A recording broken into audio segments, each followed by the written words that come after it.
So I saw something on Reddit that basically made me have a thought. And the question was, what has happened to all the video game collecting YouTube channels in 2025? And for me, I know I really don't utilize my channel to talk about video game collecting, the market, things like that. Mainly because I don't really want to focus solely on what it's like to collect retro video games and or like sell retro video games. In reference to someone who I would say I'm more akin to, just in regards to what I actually do, I would say is Phoenix Resale. However, our business models are different. And I sit down and I say this because the way I see him go about his business is entirely different how I go about mine. For me, I look at collecting in the aspect of I'm buying to collect. However, my goal is not to price out every item. My goal is to effectively double my money and see what I can keep. So I'll give you guys a brief example. At the beginning of the year, I ended up getting an Xbox lot. It was predominantly Xbox games, which is why I say an Xbox lot. And I've spent $50. So I got like EA Master Sports 12 for like the PC, and I had the game complete in box, right? So I ended up selling that game. I priced it at like $70. However, I ended up accepting an offer for like $62. Long story short, that game paid for the entire lot. And then I had like a Codebreakers PS2 disc, which was also in that very same lot. And I ended up selling that for like $45. And I made like $39. So effectively, I made like close to $100. I think I recently sold like a Falling Skies game for like the 360. I made like $450. I priced it at $5 because I've never seen the game and shit like I had no idea what this game was. It was based off a movie. But the point is, I think I got like 28 games. I ended up selling 3 of them to basically hit my target. I could sell one more to definitely hit that $100 cap, or better said, that $100 threshold, so I could effectively double my money. But the main point of like me, bringing this up is the fact that regarding the state of physical collecting and reselling, at least in my mind, is that when it comes to the video game market and video game collectors, I believe that when it comes to YouTube and collecting, the idea of how it's presented is disingenuous, right? Because for me, I'm collecting to collect. In reference to, Phoenix Resale, I believe his channel is more so focused on the aspect of e-commerce through video game selling as opposed to video game collecting with a hint of e-commerce regarding video games. For me, my channel isn't really relegated towards video game collecting and or e-commerce. It's more so about my life, and I then explain my actual interest of selling video games. And then I just tell you guys about my side endeavors regarding video game selling through e-commerce. Or better said, e-commerce through video game selling. So what really sparked my mind about this was that I believe the biggest issue when it comes to focusing on going on YouTube and looking at people who are quote-unquote video game collectors. You're effectively trying to keep up with the Joneses. For a library, you might find yourself not even being fucking interested. Respectfully. Right. Like, you're gonna find yourself looking to collect the best game or the most recent game to keep up with who exactly. For instance, for me, I'm looking at the Nintendo Switch as I really want to focus on collecting first party. The main games I'm really looking at, or the main games I would say I have the most interest in as far as niche titles is like Xenoblade. Mainly because I think Xenoblade looks pretty weird. Looks interesting enough. I got Xenoblade Chronicles the Definitive Edition in 2021, maybe early 2022. I knew I was interested in Xenoblade 2, Golden Country, and then Xenoblade 3 came out. Yeah, 2023. And then we recently got the port of Xenoblade Chronicles X. So for me, I was like, I actually really want that entire franchise of games on a single system. Now, one person I watch a lot is Player Essence, and he was someone who's really seen a lot when it comes to JRPGs and really collecting for the Switch. Now, for me, I realized he actually shows me a lot of games I may find interesting. However, I'm not necessarily looking at these games for the aspect of their collector value. Right. Some games I stop and I'm like, as far as my actual e-commerce business, so you can see the correlation here. Yeah, some of these games are great to buy and hold for me to sell later. However, they're not really games for me to buy to play. Right. And I'll be honest, I do have a few games that I genuinely have in my library that I can play. Like for instance, I'm a huge fan of Earthbound. I ended up buying a SNES Classic Edition again, mainly because it was priced very well. I also got the case I really wanted, and I ended up, being able to get it with like the original box for less than what it originally released for. And I actually got the SNES Mini when it released. That was actually funny because I was thinking about that recently, and I got two of them on release, and I ended up returning one of them for reasons unknown at this time. But with that being said, I got Omori because Omori reminded me a lot of Earthbound, which is the main reason I ended up buying this SNES Mini Classic Edition again. And I stopped and I asked myself, how much would a game like Omori be in the coming future? I think Omori could be like a sleeper hit like Undertale. And then, Deltarune whenever that gets a physical edition with all of the content on the card or whatever the case may be. So, the reason I say this is because when it comes to video game collecting, you need to focus on what your actual interests are. And I'm not sitting here saying, these people who do YouTube are sitting down trying to propagate people to spend money needlessly. I'm sitting down saying that in reference to the state of video games and video game collecting channels, you need to focus more so on looking at things that'll really spark your interest to see if this is a game you're really to see if this is a game that's really worth your time, or better said, a game that truly sparks your intrigue. I've spent years at this point going on YouTube, watching several amalgamations of videos about video games, game compilations when it comes to like, here's someone's library, here's these top 10 games regarding this genre. I would say a genre of games I've really been looking at within the last few years as far as building my own collection of racing games. I was watching a video, and this is about this is a video from someone who's not even focused on video game collecting, and this is Some Ordinary Gamers, right? I don't remember what the name of the video was when it came to Mutahar, but when I was watching it, I saw this racing game, and I was like, this game looks cool as shit.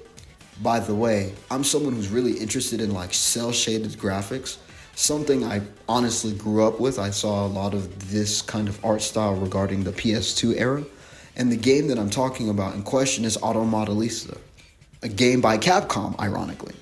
And I stopped and I thought to myself, bro, how come Capcom has not released this game or re-released this game or made another game like this in the series?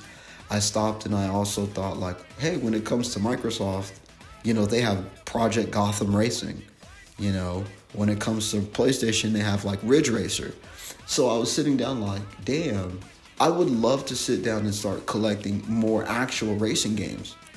Ironically, I bought Wipeout Omega Collection.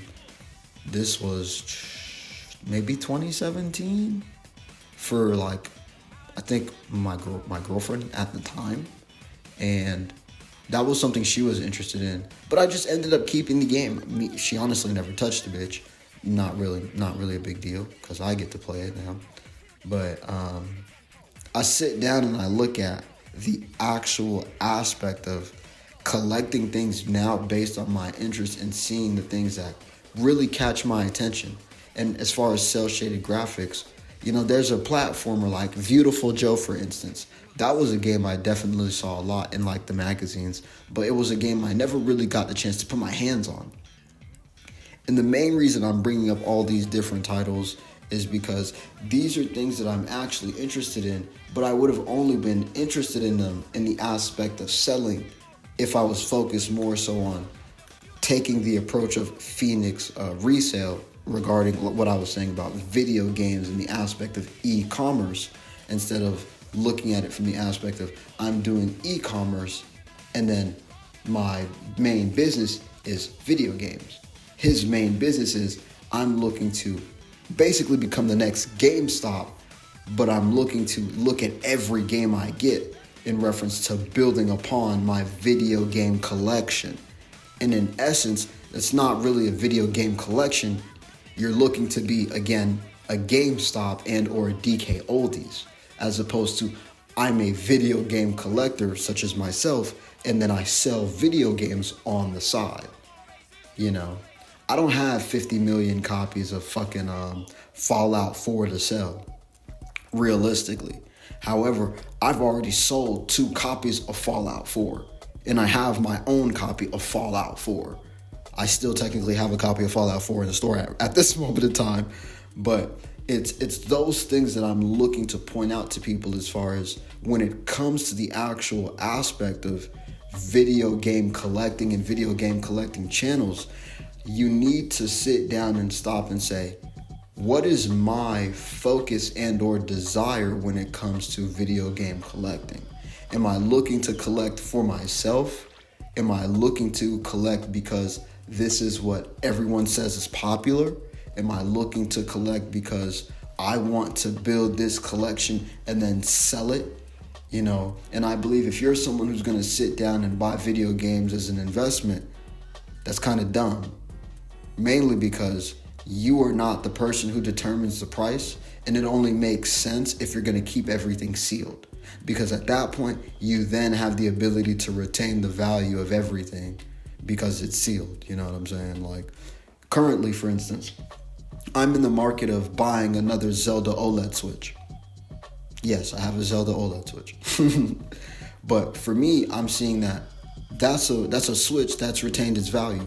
Realistically speaking, I've seen an Animal Crossing Switch for $300. That bitch retained its value.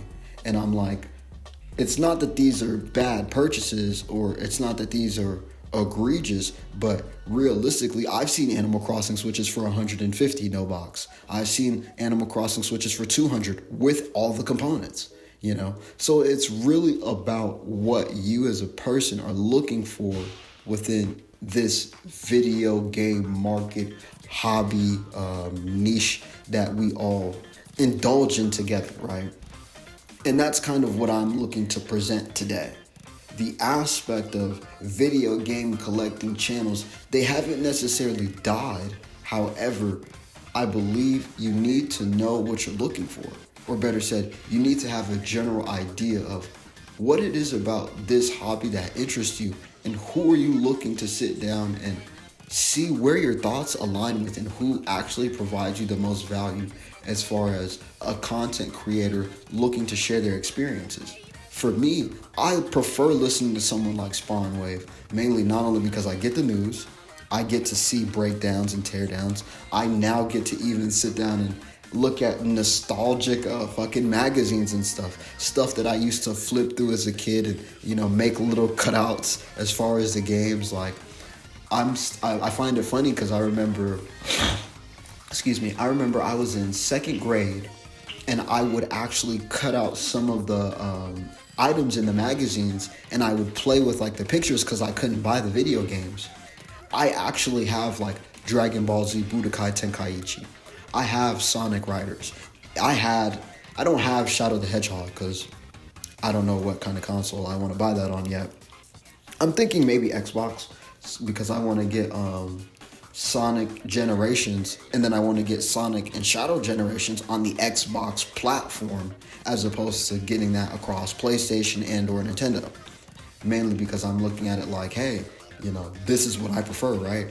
I'm even sitting down looking at it like, hey, for the Switch too, depending on what they do with Dragon Ball Sparking Zero, I would prefer to get that game on the next Nintendo Switch. Realistically, because I ended up getting Budokai Tenkaichi 3 on the Wii because it was so much cheaper to me to get BT3 on the Wii, and I want to be honest, I never intended to collect for the Wii. However, because the PlayStation 2 version of BT3 was like, it was like $200, $100. It was like, I'm seeing the disc loose for like $125.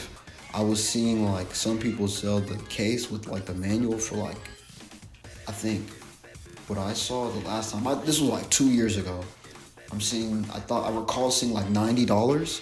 So I was like, to get the game complete, and this does not include the bonus disc, which is the version I got for the Wii. I'm seeing that for like $200. I want you guys to know, I got 3 Wiis for $200. And if I want to stop and include only one of my Wiis, the cheapest one at that, I got my cheapest Wii and the game BT3 complete with the manual and the bonus disc for $110. Let me rephrase it. It was like $120. The cheapest Wii I got was like $25, and it came with basically everything. And that copy of BT3 was like $75. I didn't pay for shipping, so with tax it was like $84. I could pull it up on my eBay account, but I'm not trying to do all that. So it was one of those moments that made me say, I've now gone from looking to get one game for a collection I already have to now being able to start a whole brand new collection that's led me to a lot more, quote unquote, a lot more interesting titles where I'm like, hey, I can now sit down and expand my titles, and now I can go on YouTube and look up what kind of Wii games in reference to what I'm looking for are only classic controller or Wavebird compatible. I'm also looking at it like, oh, you know what? I might be a little more interested in seeing like how the actual motion controls work and whatnot, but I'm more interested in just picking it up, touching the controller, and playing it. I ended up also getting Naruto Clash of Revolution for that copy of BT3 that I bought recently. I ended up getting those both for like $40. But that's another story for another day. But it's these things where I'm looking to point out the aspect of being a collector and being someone who's focused on actually building a library I enjoy, as opposed to building a library that I get to look at and then say, how much money could I make off of this in the next 10 to 20 to 30 years is really what matters the most. What you as the individual want for yourself and how that affects you and how you're looking to enjoy the hobby. Some people enjoy the hobby purely for collecting, to show off the fact that, hey, I have this super cool library and I just like to look at it. That's fine. Don't get me wrong. I'm in the phase where I bought my SNES Mini Classic Edition for that exact purpose. I get to use the mini edition that I recently bought, but I already had one. I even have the NES Classic, and now for me, those get to be my display pieces. I actually had like a little cabinet in my previous apartment, and I actually had like a little setup where I kind of displayed my consoles, my Dreamcast, my Xbox, my PlayStation 1, and like my little collection at the time. And that was what I was really looking to show off, or better said, see for myself. However, I did play my games. I did move them out and stuff like that and rearrange it and whatnot. And I bought like little controller holders. So it's those things where it's like you as an individual can and need and or should determine what it is that you desire. And I'll leave you guys with this. For me, right now, I am in the space where I'm looking to build my actual display unit, we could say, where I have like some consoles that I don't intend to use anymore.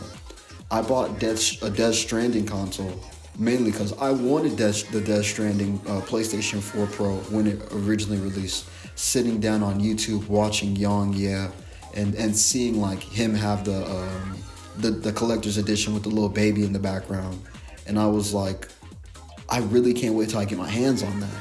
I ended up getting that console for like $280 with some games. And now I have a PS5 and I'm like, I would have much rather sit down and use this Death Stranding PS4 Pro as a display piece, mainly because I really love the design and to me how abstract it comes across. It doesn't mean that I didn't use the console. I had a great 2-year run of using my PlayStation 4 Pro. I even sat down and bought another PlayStation 4 Pro simply because it was a basic black one. Mainly, I wanted to utilize that to replace the PlayStation 4 I originally bought. And now it's like, I have a PlayStation 5. I can play PlayStation 4 games on my PlayStation 5. So I don't really have a need to use these anymore and from a functionality standpoint, but I can now use them from a cosmetic standpoint. So it's all about how you as an individual want to interact with your collection and interact with the hobby at large. So I really want to leave you with this. However you're looking at video game collecting or however you're looking to interact with the hobby, what matters most is, does it feel right to you, and are you doing what you enjoy with your collection? Some people like to say, grading your games is stupid. To me, I believe it is kind of dumb. However, as long as you have a copy where you're not looking to use it, it makes sense. Like, for instance, I have a copy of Live Alive, right? For me, I'm willing to get my copy graded simply because I got the original print. Like, I got the very first one. And what happened was, it wasn't that I was looking to keep this game and never open it. Truth be told, I just never got around to doing it. So I'm at the point where I'm like, I would rather just sit down, get that graded. And I understand this because this is a game that has never released in the West. This is the first time it's ever released on a console outside of the Super Nintendo to the States, like literally. So for me, it has an actual purpose of being graded and then being put up and framed for people to see. However, I'm in the space now where I would still need to buy an actual copy for me to play the game before I decide to go off and get it graded or whatever. However, I'm not looking to sit down and go buy a sealed version of Mario 3D All-Stars to go get it graded. To me, that's stupid as fuck. I would just rather spend $100 and actually use the version of the game I have as a simple display piece for my room. And if I want to, I could just sit down and go buy a poster, maybe of like Super Mario 64 or Super Mario Sunshine, because hey, Super Mario Sunshine was something that I was actually interested in because I was young enough to remember the GameCube and have something like that be framed. And I have that like with the, the little case or whatever.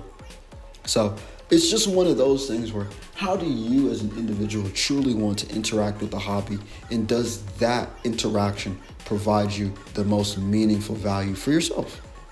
But with that being said, I'd love to hear your thoughts on video game collecting, how you guys interact with the hobby, and most importantly, just your thoughts about today's conversation. With that being said, I'm Lamb. I look forward to catching you in the next one.